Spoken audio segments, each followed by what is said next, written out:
datang dari bawah, desa ke desa, kecamatan ke kecamatan.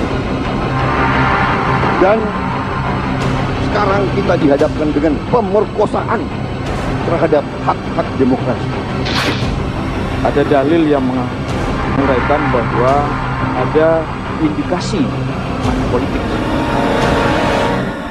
Tentu kalau kita berbicara indikasi itu tidak sinkron dalam minta itu karena Anda meminta konkret, sementara kami disuguh juga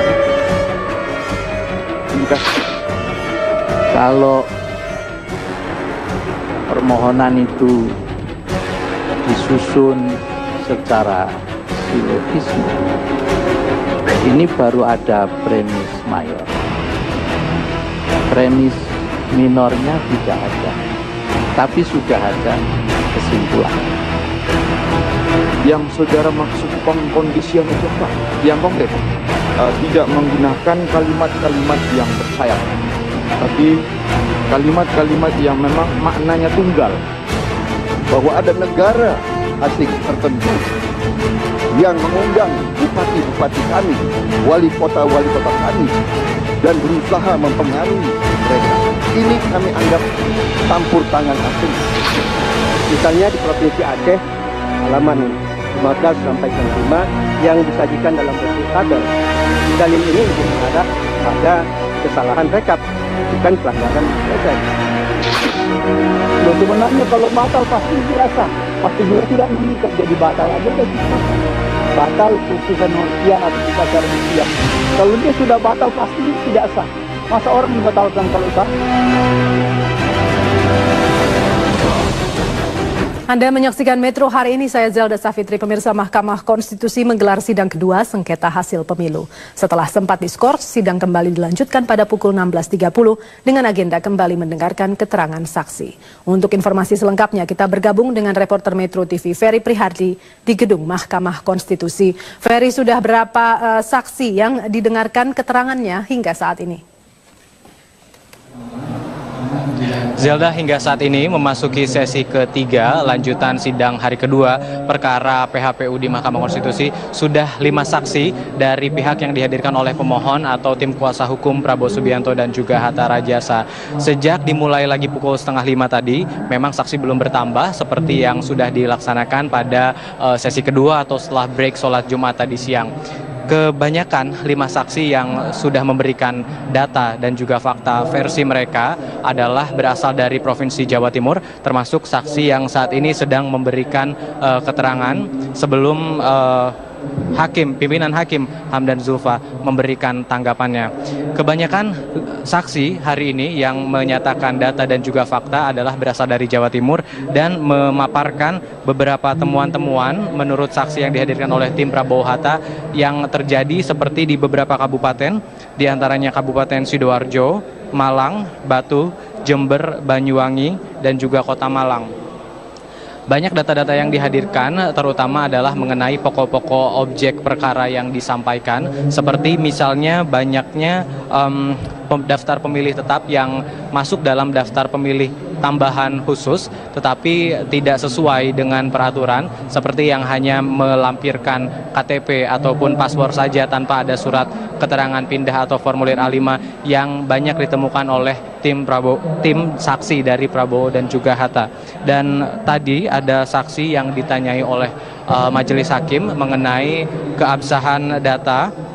Hal ini juga sudah terjadi pada sesi kedua siang tadi, seperti misalnya dari mana formulir DB1 dari 38 kabupaten kota yang dipermasalahkan, apakah formulir tersebut bisa dipertanggungjawabkan atau tidak. Kita saksikan kembali dialog yang terjadi di dalam ruang sidang antara saksi dari Provinsi Jawa Timur dengan Hakim Konstitusi. Itu ada 10.792. Kemudian di Tegal ada 11.642. Di Pemalang 9252. Di Sukoharjo ada 7542. Di Cilacap ada 7647. Yang mungkin mohon maaf Yang Mulia selisih 1 atau 2 mungkin hasil rekapitulasi kami tidak jauh berbeda, yang seperti yang tadi saya sebutkan. Iya. Apakah saudara melapor secara resmi kepada Bawaslu? Ya, upaya ini adalah upaya cross-check yang dilakukan oleh Mahkamah Konstitusi untuk menanyakan kebenaran data yang menjadi objek perkara yang dimohonkan oleh pihak pemohon. Dan tadi juga anggota tim kuasa hukum dari pihak terkait Joko Widodo, yaitu Henry Yosodiningrat, sudah menyatakan ataupun sudah menanggapinya. Ya, saat ini diskusi ataupun tanya jawab masih berlangsung antara Hamdan Zulfa dengan saksi. Kita kembali saksikan. Saya catat di form DJ2 keberatan, yang pertama tadi masih di BKTP, sudah kami sampaikan. Sudah. Apakah pada tingkat KPU Kabupaten Kota dipersoalkan juga mengenai dipersoalkan yang mulia, saya sebutkan KPU Kota Semarang, nanti mungkin ada jadwal setelah ini, kemudian KPU Jepara, KPU Demak, KPU Kabupaten Pekalongan, tapi mohon maaf ini Kabupaten Pekalongan saksinya tidak ada, kemudian KPU 4 KPU. Oke, dari yang saudara tahu dari KPU Kabupaten Kota ini, apa respons terhadap keberatan itu sepanjang yang saudara tahu? Yang kami tahu berdasarkan rekap di tingkat provinsi, karena rekap di tingkat provinsi yang membacakan dan menyampaikan pertanyaan dari saksi nomor 1 adalah KPU Kabupaten Kota, mereka menyampaikan rata-rata jawabannya sama, bahwa akan diberikan setelah rekapitulasi. Dan situasi seperti ini atau kondisi tanya jawab antara hakim konstitusi, baik ketua MK maupun anggota Mahkamah Konstitusi lainnya, selalu menanyakan kepada pihak saksi yang dihadirkan oleh tim Prabowo Hatta sebagai pemohon mengenai keabsahan data-data yang disajikan, karena mereka sendiri mengungkapkan memiliki data, namun tentunya hakim konstitusi memiliki kewenangan untuk mempertanggungjawabkan kebenaran data tersebut. Hal ini juga merupakan prinsip yang dianut oleh MK, karena MK hanya memiliki waktu 14 hari untuk memutus hasil dari perselisihan hasil pemilu presiden ini.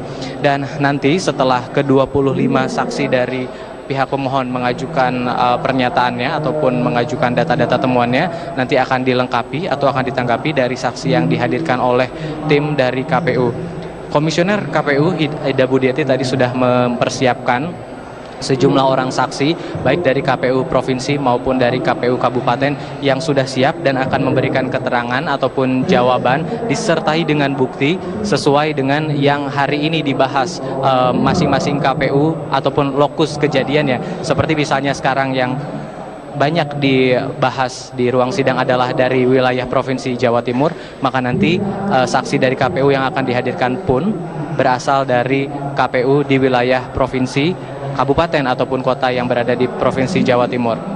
Dan berikut adalah cuplikan pernyataan Ida Budiati mengenai saksi yang sudah disiapkan untuk memberikan keterangan sebagai pihak termohon. Sudah ada hadir 33 provinsi saat ini di Jakarta dan 109 KPU kabupaten kota sesuai dengan permohonan pemohon yang disampaikan pada tanggal 26. Untuk yang sore ini akan ditampilkan berapa saksi? Kami akan menyesuaikan dengan saksi-saksinya dihadirkan oleh pihak pemohon, dan tentu juga kami akan mengikuti bagaimana kebijakan dari majelis hakim pemeriksa perkara. Ya, Zilda, secara keseluruhan kondisi sidang seperti ini, ada pernyataan yang disampaikan oleh saksi dari pihak pemohon dan nanti akan ditanggapi oleh hakim Mahkamah Konstitusi untuk mengecek kebenarannya. Tentunya Mahkamah Konstitusi akan berharap ada sesuatu yang dihasilkan dari sidang hari ini, mengingat waktu sidang hanya singkat 14 hari dan harus diputuskan pada tanggal 21 Agustus mendatang. Zilda. Baik, Ferry Triardi melaporkan langsung dari Gedung Mahkamah Konstitusi Jakarta. Pemirsa, sebelum memasuki agenda mendengarkan 25 saksi yang diajukan oleh tim Prabowo Hatta pada sidang kedua gugatan Pilpres di MK, juga diagendakan mendengarkan jawaban kuasa hukum termohon. Kuasa hukum Komisi Pemilihan Umum menyampaikan bantahan terhadap sejumlah data yang dicantumkan pihak Prabowo Hatta ke gugatan Pilpres ke Mahkamah Konstitusi. Di antaranya pihak Prabowo Hatta tidak bisa merinci data dan terjadi kesalahan penghitungan data suara. Kami mohon kepada Majelis Hakim Konstitusi yang mulia untuk menyatakan pembukaan kotak suara oleh termohon adalah tindakan melawan hukum. Pembukaan kotak suara tersebut tidak bertentangan dengan peraturan perundang-undangan. Sehingga seluruh dokumen yang diajukan oleh termohon sebagai alat bukti dalam persidangan yang dihasilkan dari pembukaan kotak suara yang bertentangan dengan peraturan perundang-undangan dinyatakan sebagai alat bukti yang tidak sah. Pembukaan kotak suara dapat dibenarkan sepanjang tidak merusak kotak dan dokumen pemungutan suara dan garis miring atau mengubah hasil perolehan suara dalam pemilihan umum. Adanya penambahan DPT dibandingkan dengan DPT, yaitu penambahan DPT sebanyak 6.019.266 pemilih. Termohon kemudian menetapkan DPT sesuai jadwal yang telah ditentukan. Berdasarkan fakta tersebut, dalil pemohon sangat tidak relevan diajukan sebagai objek sengketa PHPU. Ibarat pertandingan sepak bola, aturan main telah ditentukan, namun setelah pertandingan selesai, baru dipersoalkan aturan mainnya. Adanya 2.152 TPS, di mana pemohon memperoleh angka 0, dan ini berada di luar yang sudah ditentukan berdasarkan sistem noken atau ikat. Pemohon juga tidak dapat menjelaskan bagaimana penghitungan suara yang dilakukan pemohon dan berapa hasilnya. Tanpa didasari asal-usul perhitungan suaranya, tiba-tiba pemohon menentukan perolehan suara pemohon adalah 67.139.153 suara. Memerintahkan termohon untuk melakukan pemungutan suara ulang di seluruh Indonesia atau setidak-tidaknya di 48.165 TPS yang bermasalah di seluruh Indonesia. Permohonan pemohon tidak jelas atau kabur, obskur liber. Apabila menurut pemohon terjadi penambahan suara sebesar 1.500.000 suara, maka seharusnya jumlah suara pasangan calon presiden dan wakil presiden nomor 2 adalah 69.497.833 suara. Sehingga jika setiap perolehan suara pasangan calon diakumulasi, perolehan suara pasangan calon presiden dan wakil presiden nomor 2 tetap mengungguli perolehan suara dari apa yang diperoleh pemohon. Atau dalam hal mahkamah berpendapat lain, perbaikan dari pihak pemohon yang ternyata berisi materi-materi baru, ya, bukan tambahan ala kadarnya atau sekedar redaksional dan kata-kata, tapi ini materi baru dan di luar permohonan. Dan karena itu bukan saja mempersulit, tapi memang unfair, tidak adil buat kami. Pemirsa, Bawaslu, kuasa hukum KPU maupun kuasa hukum pihak terkait Jokowi JK mempertanyakan data-data yang disajikan oleh pihak penggugat Prabowo Hatta yang dianggap tidak rinci dan di luar logika. Namun pihak Prabowo Hatta mengaku siap membuktikannya di sidang dengan menghadirkan saksi terkait.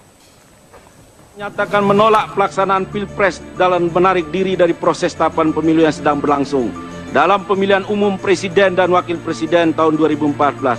Dengan demikian, pemohon sudah tidak lagi memiliki kedudukan hukum atau legal standing sebagai pemohon untuk mengajukan permohonan dalam sengketa PHPU Presiden dan Wakil Presiden 2014 kepada Mahkamah Konstitusi Republik Indonesia.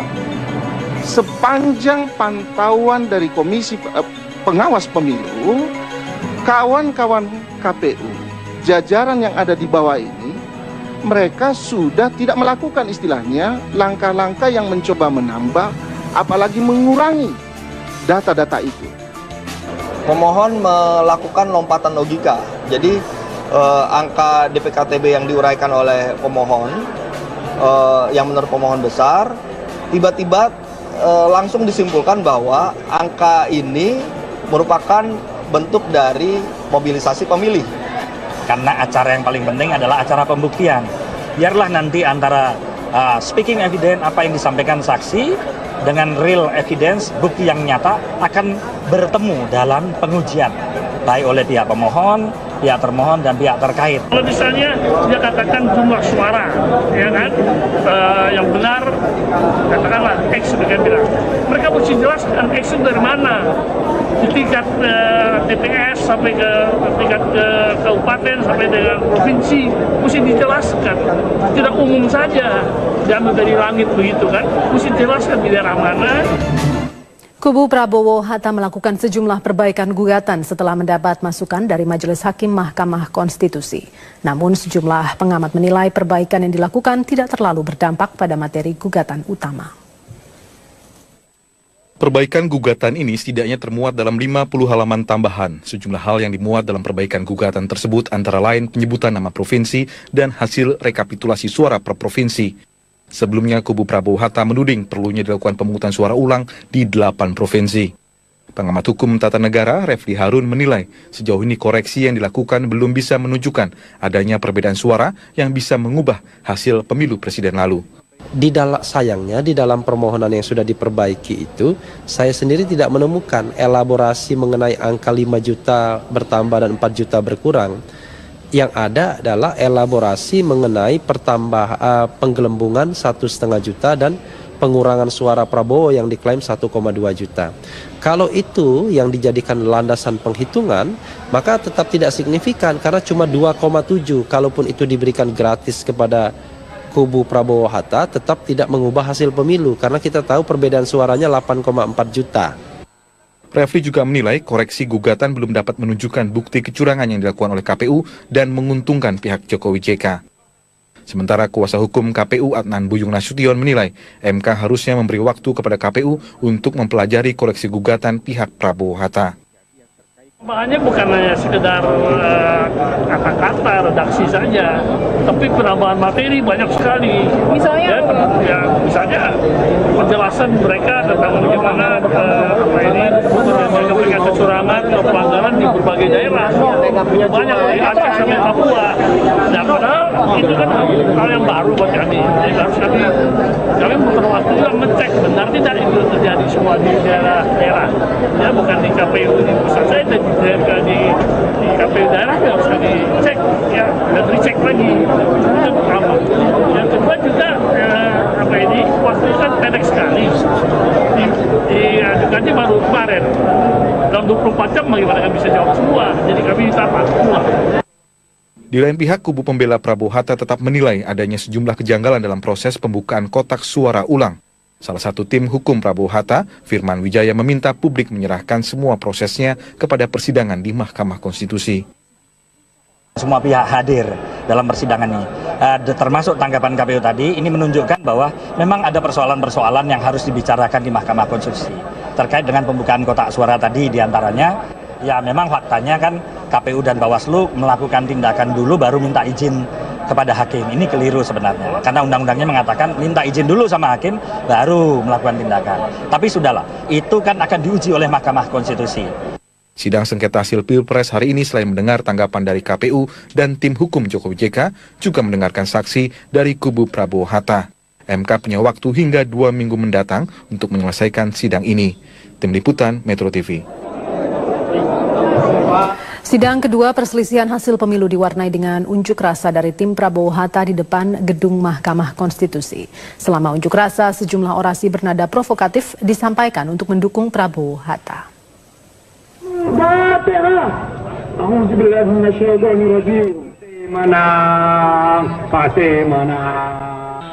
Sekitar 1.000 demonstran pendukung Prabowo Hatta yang tergabung dalam Gardu Prabowo dan masyarakat Koalisi Merah Putih berunjuk rasa sejak pukul 8 pagi di depan gedung MK. Unjuk rasa ini mendapat pengamanan ketat dari 2.000 polisi.